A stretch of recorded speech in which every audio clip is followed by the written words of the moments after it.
우리 출애굽기 12장 11절 열어봅니다. 출애굽기 12장 11절. 자, 찾으셨으면 같이 읽습니다. 시작. 너희는 그것을 이렇게 먹을지니 곧 허리에 띠를 띠고 발에 신을 신고 손에 지팡이를 잡고 급히 그것을 먹을지니라. 그것은 주의 유월절이니. 이제 오늘은 유월절에 관한 이야기보다는 세상을 떠나는 문제, 세상과 구별되는 문제를 조금 더 살펴보려고 합니다. 이 성경 안에는 세상과 구별되는 것에 대하여 많은 명령들이 있습니다.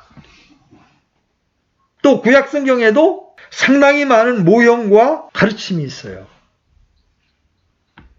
예컨대 바벨론, 소돔, 또 갈대아 우루, 이집트, 이런 나라나 도시들은 다 세상의 예표들이에요.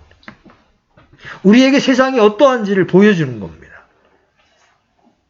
이집트는, 이스라엘 백성들이 잡혀 있었던 이집트는 세상적인 쾌락을 대표합니다. 갈대아 우루는 세상적인 종교를 대표합니다. 우상들이 득실거리는 곳이었죠. 바벨탑은 세상의 혼란을 대표합니다. 소돔은 세상의 죄악을 대표합니다. 그래서 사람은 누구나 이집트에서 나와야 하고 또한 아브라함과 같이 갈대아 우루에서 나와야 합니다. 안타깝게도 롯은 소돔으로 갔죠. 우리는 다 이런 데서 나와야 합니다. 성경은 이 네 곳으로 세상을 대표하고 동시에 하나님의 자녀들에게 어떻게 이 세상에서 나오는지를 보여줍니다. 오늘 읽은 본문은 이스라엘 백성이 이집트에서 나오기 전에 어떤 일을 해야 되는지를 쭉 보여주고 있습니다. 여러분, 그 앞부분을 올라가서 보면 이제 어린 양을 취합니다. 이 식구수에 따라서, 먹는 양에 따라서 어린 양을 취해가지고 흠이 없고 일련된 수컷으로 해서 그걸 잡아요. 그리고 그 피를 취해서 그것을 먹을 집의 양옆 기둥과 문 기둥에 그 피를 뿌립니다. 그리고 그 고기를 불에 구워 먹습니다. 누룩 없는 빵과 함께 구워 먹습니다. 그 피가 발라진 그 집은 하나님이 보낸 사망의 사자가 건너뜁니다. 이미 그 집은 피가 칠해졌다는 건 죽었다는 얘기이기 때문에 건너뛰어서 그 집은 안전한 거예요. 근데 문설주와 인방에 피가 칠해지지 않은 집은 사망의 사자가 들어가서 장남을 치는 거예요. 장남을 죽이는 거예요. 이스라엘 백성들은 그렇게 희생양에 피를 칠하고 그 희생물에 고기를 구워 먹고 이집트를 떠나는 날을 유월절이라고 불렀던 거예요. 근데 그런 의식을 할 때 오늘 본문처럼 어떤 모습으로 해요? 너희는 그것을 먹을지니 곧 허리에 띠를 띠고 신에 신을 신고 손에 지팡이를 잡고 급히 그것을 먹을지니라. 허리도 풀르고요. 신발 벗고 편안하게 집안에 앉아서 만찬 먹듯이 하라고 그러시지 않았어요, 하나님께서. 그죠? 급히 먹어라. 허리띠를 띠고 지팡이를 들고. 이 말씀이 어떤 영적인 의미를 전달해 줍니까? 자, 유월절 양의 피로 장자가 살림을 받았다는 것은 우리가 구원을 받았다는, 구속을 받았다는 걸 의미하는 거예요. 근데 그 구속의 결과는 무엇으로 이어져야 된다? 구속의 결과는 세상이라고 예표된 이집트로부터 나오는 거예요. 하나님께서는 유월절 어린 양으로 이스라엘 자손들을 구출하셨죠? 하나님의 사자가 나와 이집트 땅의 모든 장자를 치려고 할 때 양 옆기둥과 문기둥에 피가 발라져 있는 것을 보고 멸망케 하는 사자는 지나갑니다. 만일 문기둥에 피가 없으면 그 집의 장자는 죽임을 당하게 됩니다. 그러므로 문제는 문이 좋은 문인가 나쁜 문인가에 달려있지 않고 문설주 좌우와 인방에 남과 다른 것이 있는가의 여부에 달려있는 거예요. 문제는 집에 좋은 것이 있는가의 여부나 그 집의 장자가 효자인가 불효자인가에 달려있지 않고 피가 발라져 있는가에 달려있는 거예요. 그래서 제인이가 효자야. 근데 죄인이가 이 문설주와 인방에 양의 피를 안 발랐어. 그러면 어떻게 돼? 사망의 사자가 들어와서 친단 말이에요. 멸망과 구원의 차이는 사람의 됨됨이에 어떠함에 있지 않고 사람이 피를 영접했는가, 예수 그리스도의 피를 신뢰했는가에 달려있는 거예요. 그래서 구원받는 기본적인 요인은 바로 피입니다. 이건 우리 자신과는 근본적으로 아무 관계가 없죠. 그래서 하나님의 은혜를 입어서 구원받은 사람들인 우리들은 다 피로 구속된 사람들이에요. 자, 에베소 1장 7절 열어봅니다. 에베소 1장 7절.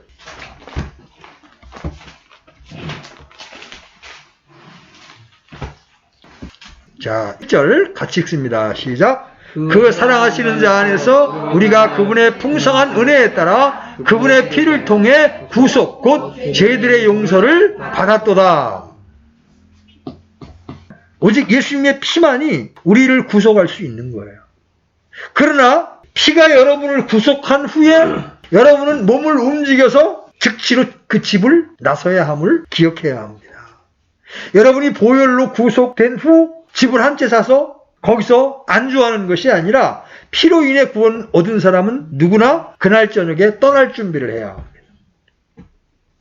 밤이 되기 전에 어린 양을 잡고 우슬초로 피를 바르고 나서 속히 음식을 먹어야 합니다. 속히 떠나야 하기 때문에 먹을 때는 허리띠를 띠고 떠날 준비를 하면서 먹는 겁니다. 그리고 지팡이를 잡고 먹어야 합니다. 그래서 구속의 첫 번째 결과는 뭐예요? 바로 세상으로부터의 구별됨. 이집트를 떠나는 거. 이집트에서 나오는 거예요. 하나님은 결코 어떤 사람을 구속하신 뒤 그를 옛날의 위치에 남겨두고 그 세상 안에서 그대로 살라고 하시지 않습니다. 거듭나서 구원받은 사람은 즉시 지팡이를 손에 잡고 떠날 준비를 해야 합니다. 멸망케 하는 사자가 구원받은 사람과 멸망당하는 사람 사이에 구분하는 일을 할 때 여러분은 즉시 이제 떠나야 합니다. 여러분, 이스라엘 백성들이 지팡이를 잡았어요. 그죠? 지팡이는 뭐 할 때 필요한 거예요? 길을 갈 때 필요한 거잖아요. 지팡이를 가지고 뭐 침대에 누워있는 사람 없잖아요. 지팡이는 베개가 아니잖아요. 그죠? 길을 가기 위해서 사용하는 겁니다. 때때로 뱀이 있으면 뱀도 치우고, 그죠? 어른아이나 막론하고 구속받은 사람은 누구나 구속받은 날 저녁에 지팡이를 쥐고 나가야 한다. 언제든지 피로 구속될 때 그는 곧 이 땅에서 거리와는 나그네가 된다는 것이죠.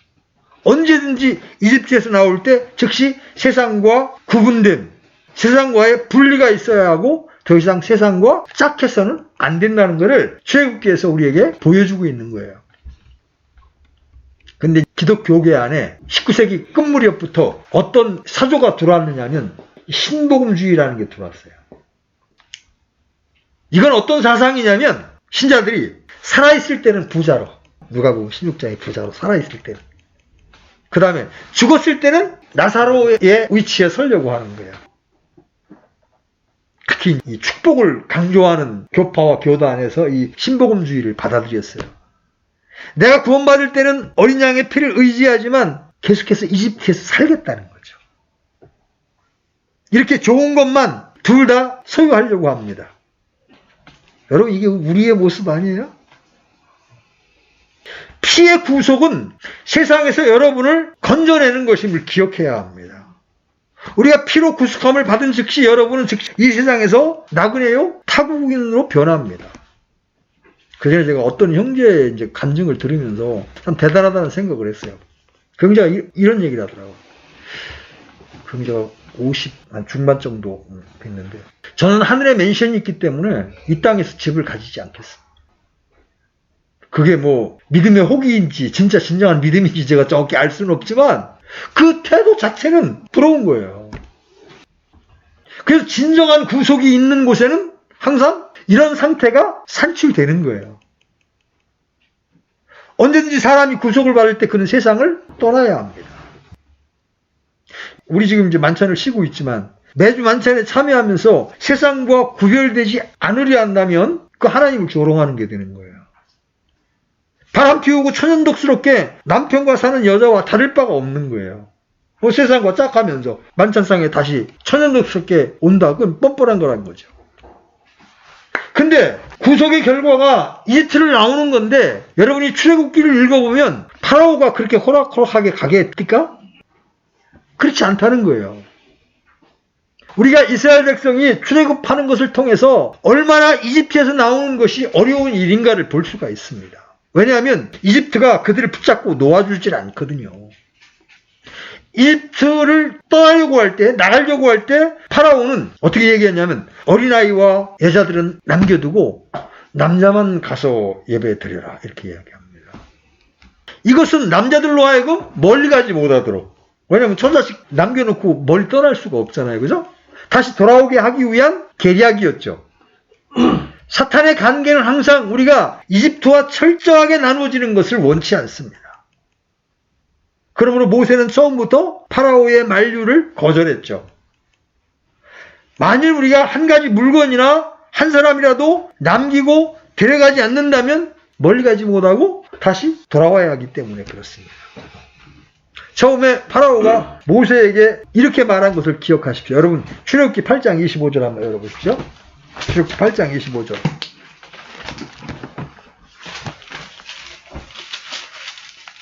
같이 읽습니다. 시작. 파라오가 모세와 아론을 불러 이르되 너희는 가서 이 땅에서 너희 하나님께 희생물을 드리라 하매.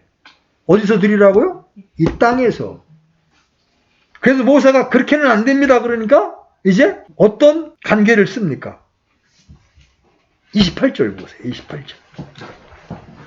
28절 같이 읽습니다. 파라오가 이르되 내가 너희를 가게 하리니 너희가 광야에서 주 너희 하나님께 희생물을 드리려니와 너무 멀리는 가지 말라. 너무 빠지지 마 이 얘기입니다. 예수님을 믿되 너무 빠지지는 마 이런 얘기입니다. 그런 다음에 세 번째는 남자들만 가라는 거예요. 출애굽기 10장 11절로 가요. 10장 11절. 같이 읽습니다. 시작. 그리할 수 없나니 이제 너희 남자들만 가서 주를 섬기라. 그것을 너희가 구하였느니라 하니라. 이에 그들이 파라오 앞에서 쫓겨나니라.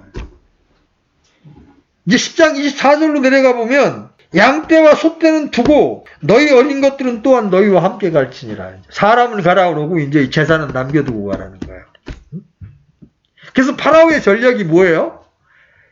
그들로 이집트에서 하나님을 섬기게 하는 거예요. 이집트에서 하나님을 섬겨라.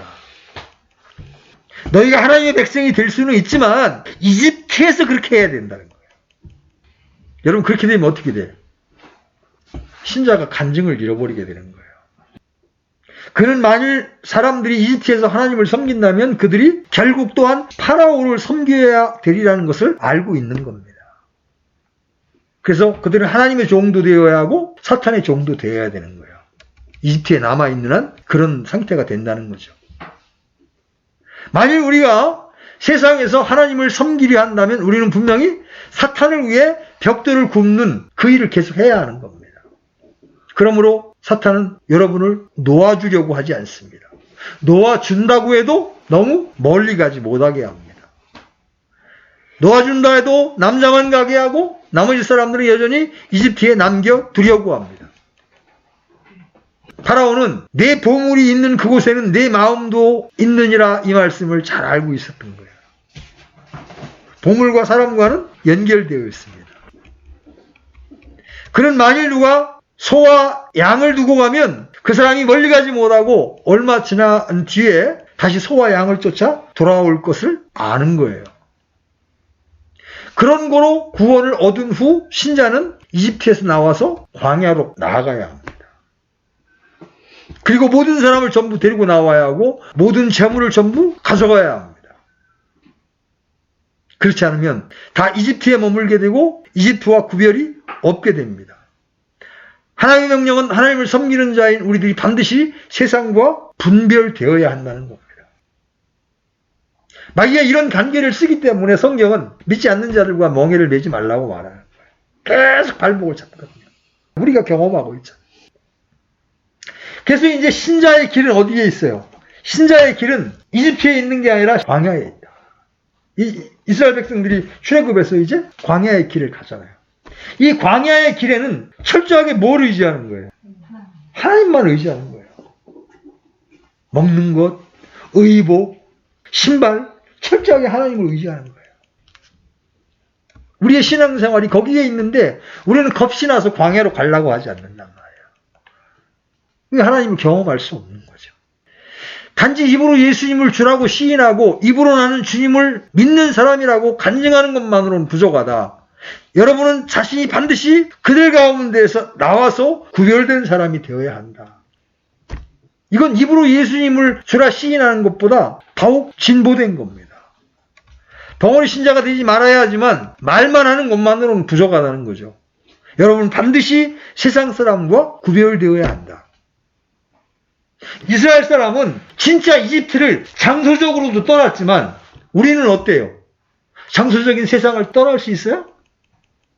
못 떠나. 장소적으로는 이 세상에서 여전히 벌어먹고 살아야 하고 활동해야 합니다. 그죠? 그래서 우리가 떠나야 할 세상은 장소로서의 세상이 아니라 이 세상의 가치관, 이 세상 사람들의 삶의 방식으로부터 우리가 떠나야 된다는 거죠. 그래서 로마서에서 바울은 이 세상과 일치하지 말라. 이 세상과 동화되지 말라고 우리에게 권면하고 있는 거예요.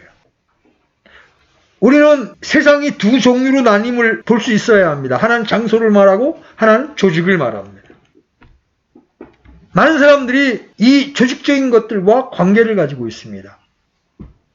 그리고 이 조직은 인간에게 안목의 정욕과 육신의 정욕과 허영심을 갖게 합니다.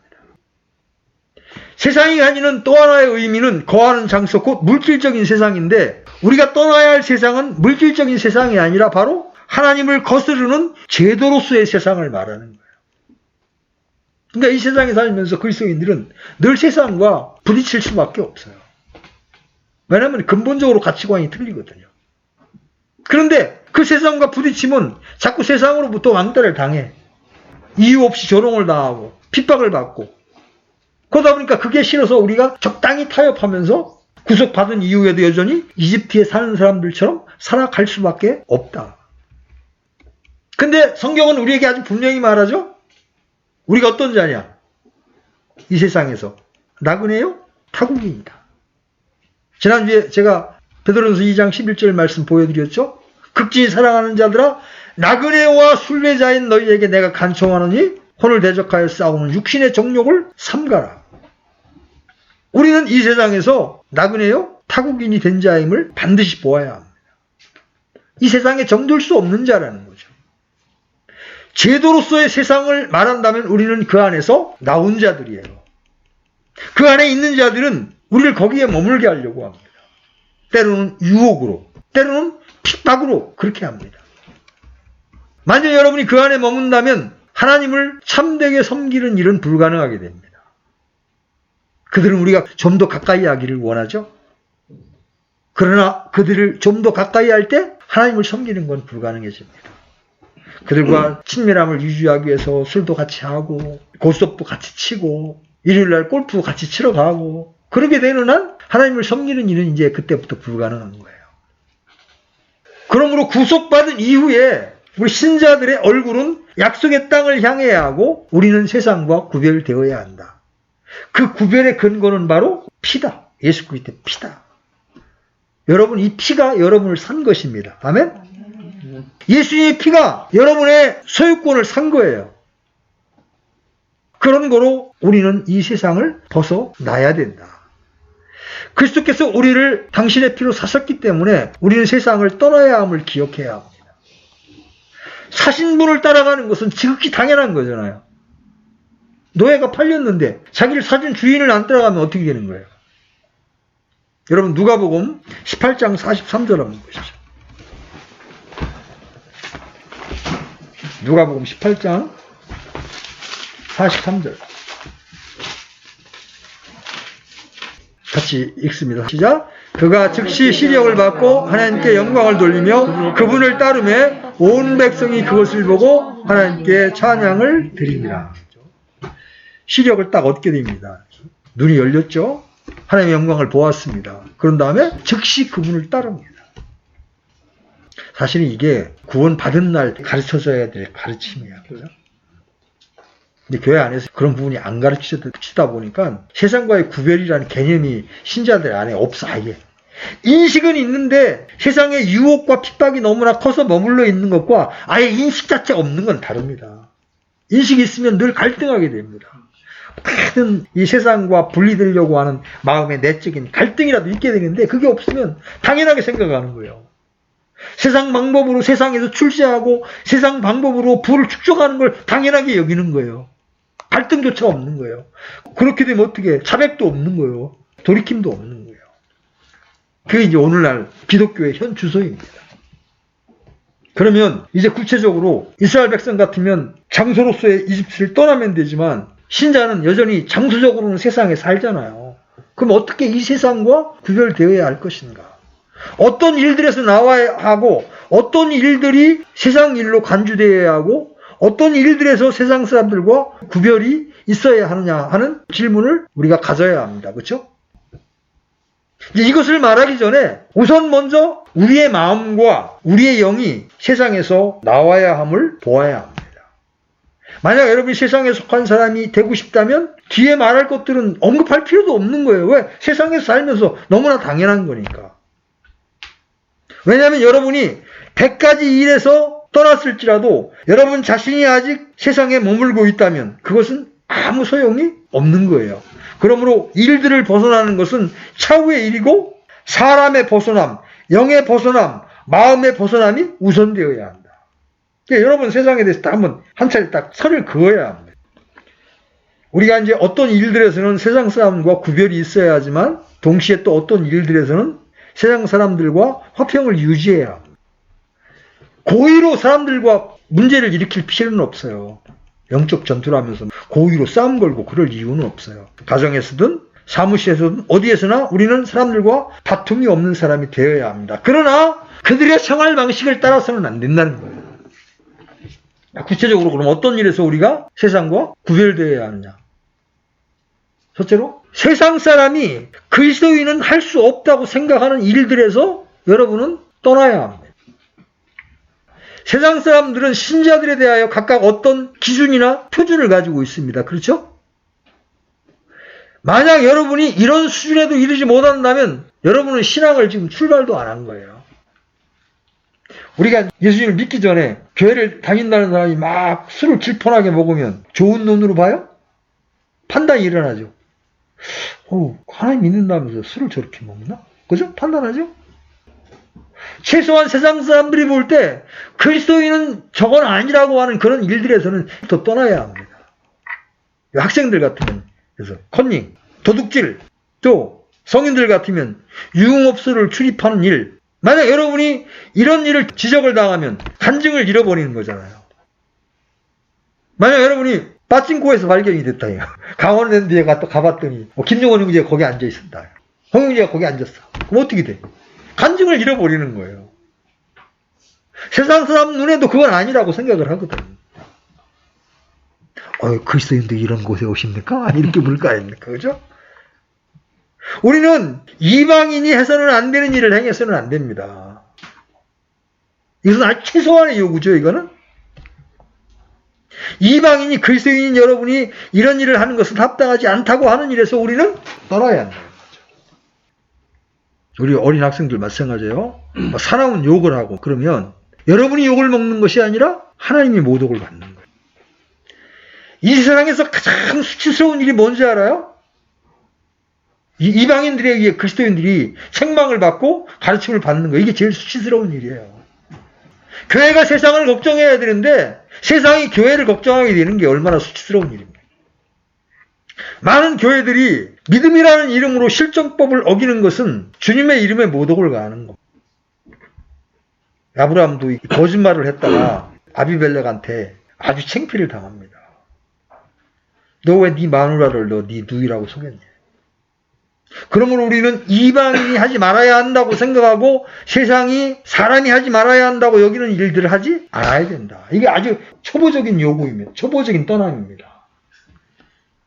두 번째, 조금 전진하면 예수님과의 관계에 일치되지 않는 일들에서 떠나야 됩니다. 일치되지 않는 일들이 있어요. 보세요. 이 세상에서 주님은 수치를 당하셨습니다. 그죠? 그런데 우리는 이 세상에서 영광을 받으려고 합니다. 일치하지 않아요. 일치하지 않죠. 그죠? 이 땅에서 주님은 강도와 함께 못 박히셨기 때문에 우리는 결코 사람의 환영을 받아서는 안 됩니다. 우리의 경건한 삶으로 칭찬을 받을 수는 있지만 세상 사람들이 나만 보면 좋아해. 그 문제가 있는 거예요. 경건하게 그리스도인이 살려고 할 때 세상 사람들은 왠지 피하고 싶은 거야. 저 사람 만나면 피곤해. 지옥 얘기하고 심판 이야기하고 저만 깨끗한 척해. 이게 있어야 되는데 어디서나 환영을 받아. 어느 목사님이 그전에 막 코미디 프로그램에서도 환영을 받고 그러길래 저건 아니다 싶은 생각이 들었어요. 주님이 걸어가신 길은 또한 우리가 걸어가야 될 길이에요. 그러므로 우리는 주님과의 관계에 장래에 가져오는 일체의 일들을 다 제해버려야 합니다. 주님이 마태복음 10장 24절에서 이렇게 말씀하셨어요. 제자가 자기 스승보다 높지 못하며 종이 자기 주인보다 높지 못하니. 세상 사람이 우리 주님을 그렇게 대하셨으므로 그들이 우리를 달리 대하기를 바라지 말아야 합니다. 그들이 우리 선생을 그렇게 대했으므로 우리는 그들이 우리를 달리 대하기를 바라지 말아야 돼요. 근데 어때요 우리는? 세상으로부터도 환영받기를 원한답니다. 이건 우리에게 상당히 문제가 있다는 거예요. 주님과 우리 사이에 어떤 장애가 있다는 것을 보여주는 거예요. 나사렛 사람, 여러분 나사렛 사람이라는 것은 굉장히 조롱하는 어깨의 표현입니다. 나사렛 사람 예수님을 따르는 자들인 우리는 영광을 얻는 자들이 아니라 수치받기로 예비된 자들이에요. 그걸 우리가 볼 수 있어야 합니다. 우리는 십자가를 지기로 예비된 자들이에요. 사람이 주님을 처음 만날 때 그분을 따르려는 자들은 자기 십자가를 지고 그분을 따라야 한다고 주님이 말씀하셨습니다. 기억하시죠? 어떤 사람이 나를 따라오려거든 자기를 부인하고 자기 십자가를 지고 나를 따를지니라. 그것도 날마다. 우리가 걸어야 될 길이 바로 이 길입니다. 주님과 세상의 관계는 곧 여러분과 세상의 관계입니다. 그러므로 우리는 세상에 대하여 주님과 일치된 관계를 유지해야 합니다. 달라서는 안 됩니다. 주님은 하늘 보좌를 버리시고 종의 모습을 취하시고 낮은 자리에 오셨습니다. 그런데 그리스도인들이 자꾸 높은 자리에 올라가려고 해요. 상석에 앉으려고 해요. 이건 주님과의 관계에 일치되지 않는 모습이잖아요. 세상도 나에 대하여 못 박혔고 십자가를 중심으로. 그죠? 나도 세상에 대하여 못 박혔습니다. 그 십자가를 무효로 하지 않는 한 나는 다시 세상으로 돌아갈 수 없는 거예요. 여러분 이스라엘 백성들이요. 광야에 나와보니까 믿음이 없으니까 개고생이잖아요. 그러니까 어떻게 야 우리 대장 하나 뽑아가지고 이집트로 돌아가자 그랬어요. 하나님이 어떻게 하셔요? 모세한테 내가 쟤들 다 진멸해버리겠다. 그리고 너로부터 새로운 민족을 일으키겠다 이렇게 말씀하십니다. 세상으로부터 나와야 되지만 다시 세상으로 돌아가려고 할 때 하나님은 진노하신다는 거죠. 그래서 우리가 십자가를 취소시킬 수 없다면 세상 또한 내게로 다시 가져올 수가 없는 거예요. 이집트를 떠나 홍해를 건넌 이스라엘은 다시 이집트로 돌아갈 수 없는 거예요. 신절한 십자가를 통하여 세상을 보는 사람들이에요. 세상은 이미 하나님의 심판 아래, 하나님의 정죄 아래 있는 곳이 세상입니다. 그렇죠? 이미 망할 세상에 머물겠다. 이상한 거죠. 그죠? 정신 나가지 않으면 그렇게 할 수 없는 겁니다. 무엇이 세상이고 무엇이 아닌지 이제 불분명한 애매한 때가 있어요. 근데 우리가 주님 앞에 가까이 나아가기만 하면 그것이 보여지기 시작하는 거예요. 그래서 제가 어느 자매의 간증 얘기해 줬잖아요. 자매가 아름다운 옷을 갖기를 원하는 건 뭐 잘못된 거 아니잖아요. 그렇죠? 그런데도 성령님과의 친밀한 교제 가운데 있던 그 자매는 백화점에 가서 그 이쁜 옷을 딱 잡았을 때 성령님이 딱 간섭하시는 거예요. 얘 아니란다. 우리 눈에 띄는 일치되지 않는 것도 있지만 우리가 판단하기 모호한 것들이 있어요. 이래도 문제가 안 될 것 같고 저래도 문제가 안 될 것 같은 거. 그거는 우리가 성령님과의 친밀한 교제 가운데 그분의 인도를 따라가야 되는 거예요. 우리는 주님과 함께 항상 같은 위치에 있어야 합니다. 무릇 주님과 같은 위치에 서 있지 않고 주님의 위치와 상반된 것은 세상이 되므로 반드시 그것에서 벗어나야 합니다. 자, 세 번째는 우리의 영적 생명을 소멸시키는 모든 일에서 떠나야 합니다. 세상이 무엇인지를 하나하나 지적해내는 건 어렵습니다. 그러나 우리는 기본적인 원칙 하나를 세울 수 있어요. 즉 우리가 주님 앞에서 영적인 생명을 소멸시키는 모든 것들이 바로 세상이다. 혹시 어린 지체들한테 정말 게임처럼 이게 지독한 세상이 없어요. 우리 영혼을 붙들고 시간을 낭비하게 하고 우리 정열을 낭비하게 만듭니다. 우리는 과거에 세상의 행로를 따라 살았던 사람들입니다. 그런 우리를 예수 그리스도의 십자가의 공로로 구출하시고 살려내셨어요. 그리고 그분은 우리와 동행하기를 원하십니다. 그런데도 우리가 여전히 주님과 원수된 세상을 거절하지 못하고 세상과 짝하고 산다면 그건 위험천만한 일이라는 거죠. 성경은 우리에게 세상과 동화되지 말라고 명령하십니다. 왜 그런 간청을 하십니까? 그것은 패망의 길이기 때문에 그래요. 망하는 길이라는 거죠. 여러분 부집식간에 화를 내. 그것이 남편에 대한 것이든 자식들에 관한 것이든 쫙 화를 내.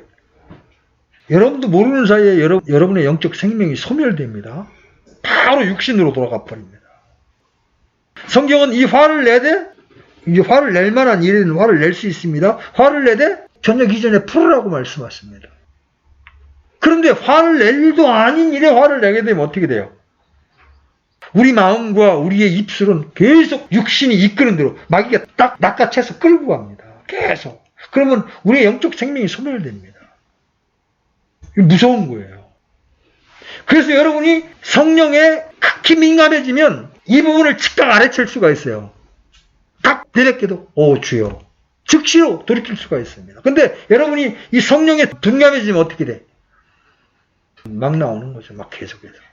우리 어린 지체들이 오늘 어버이날이니까 부모에게 순종하라. 순종은 고사하고 짜증내고 성질내고 그럼 어떻게 돼? 여러분 안에 있는 영적 생명이 그냥 불이 꺼져 버려요. 그냥 하나님 역사하실 공간이 없어져 버리고 우리 마음속 중심을 누가 꽉 채워. 마귀가 채우는 거예요. 너 더 욕해. 더 승질내. 그럼 어떻게 돼?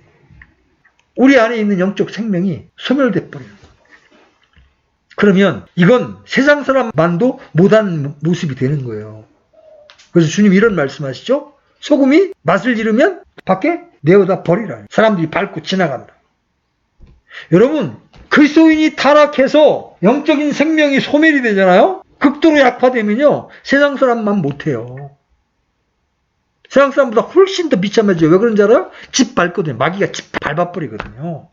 왜? 그래야 하나님의 영광이 모독을 받을 수 있기 때문에 그렇게 만들어버린다. 이런 일들에서 떠나야 된다. 성령을 근심케 하지 말아야 하고요. 성령을 소멸시키는 일을 해서는 안 됩니다. 그래서 다음 주부터 우리가 신약 성도의 삶은 성령의 삶이다. 그런 주제로 몇 주간 살펴보려고 해요. 오늘 이 시간 여러분이 결단할 게 있습니다. 여러분이 떠나야 할 세상은 어떤 것인가 여러분 한번 생각해 보시고 일주일간 세상을 떠난 삶을 다음 주에 와서 하나씩 간증을 해요. 난 이런 세상으로부터 이제 떠나기로 결단을 했습니다. 그것이 없으면 1차적 이건 초보의 일입니다. 오늘 여러분들이 말씀을 들은 아무 유익이 없는 거예요. 우리가 떠나야 될 것이 무엇이 있는가 여러분 한 주간 주님 앞에서 묻고 구하고서 이 부분은 떠나기로 결단하겠어요. 그리고 1차적 이건 초보의 일입니다. 지체들 앞에서 공포를 해야 돼. 그래야 마귀가 힘을 못 써. 그래서 하나씩 우리 안에 있는 세상의 요소를 제거하는 일을 해나가면서 주님과의 교제를 통해서 우리의 내적인 힘을 키워나갈 때 우리는 광야 생활에서 승리하는 삶을 살아갈 수가 있는 겁니다. 신자는 세상으로부터 구별된 삶을 살아야 하는 자들이다. 아멘? 기도합시다. 하나님 아버지, 오늘 세상을 떠나야 하는 자들임을 우리가 성경을 통해서 살펴보았습니다. 우리가 세상에 머물면서 얼마나 많은데 세상의 유혹 때문에 세상에 안주하면서 하나님이 우리에게 보여주신 나그네와 타국인의 길을 걷지 아니하고 이집트 사람처럼 살아가고 있는지 모릅니다. 이 시간 우리 지체들을 각성시켜 주셔서 우리의 삶 가운데, 우리의 마음 가운데 자리 잡고 있는 세상을 분별하게 해주시고 그 세상으로부터 떠날 수 있는 결단을 허락해 주셔서 우리의 삶이 세상과 구별된 삶, 이 악한 세상에서 건진받은 그런 자들로서의 삶을 살아갈 수 있도록 주님께서 은혜를 베풀어 주시기를 원합니다. 그것이 신자의 길임을 우리가 알진대 남아있는 인생 동안 우리가 이러한 삶을 실제적으로 삶으로 하나님의 공급하심과 하나님의 승리의 권능을 맛보며 우리가 주님을 찬미하는 자리에 이를 수 있도록 주님께서 자상하게 이끌어 주시기를 간절히 소망합니다. 우리를 이런 놀라운 세계로 불러주신 주님 앞에 감사를 드리고